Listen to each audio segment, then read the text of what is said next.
অবিশ্বাস্য হলেও সত্যি মাত্র 60 টাকা খরচ করেই 1000 টাকার ভাইরাল ড্রিম কেক। তো ড্রিম কেক তৈরি করার জন্য আমি এখানে মাফিন কাপকেক নিয়েছি। কাপকেকগুলোকে আমি একটা কাঁটা চামচের সাহায্যে একটু স্ম্যাশ করে নিচ্ছি।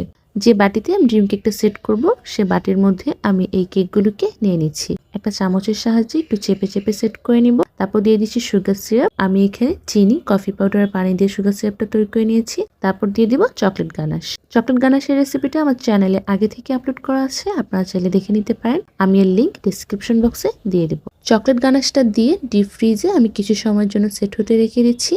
কেকটা সেট হতে হতে আমি চকলেট মেল্ট করে নিচ্ছি। এই জন্য একটা বাটিতে গরম পানি নিয়ে তার উপর একটা বাটিতে চকলেট আর বাটার দিয়ে দিচ্ছি। কিছু সময় নেড়ে চেড়ে নিলেই দেখবেন চকলেটটা একদম মেল্ট হয়ে গেছে। তো এখন মেল্ট করা চকলেটটা উপর থেকে দিয়ে দিচ্ছি। আরো কিছু সময় ফ্রিজে রেখে সেট করে নিব। উপরে চকলেটের লেয়ারটা সেট হয়ে গেছে, উপর থেকে কিছুটা কোকো পাউডার ডাস্ট করে নিচ্ছি। এখন আপনারা চিন্তা করুন 60 টাকা খরচ করে বাসায় তৈরি করে নেবেন নাকি 1000 টাকা খরচ করে বাইরে থেকে কিনে খাবেন।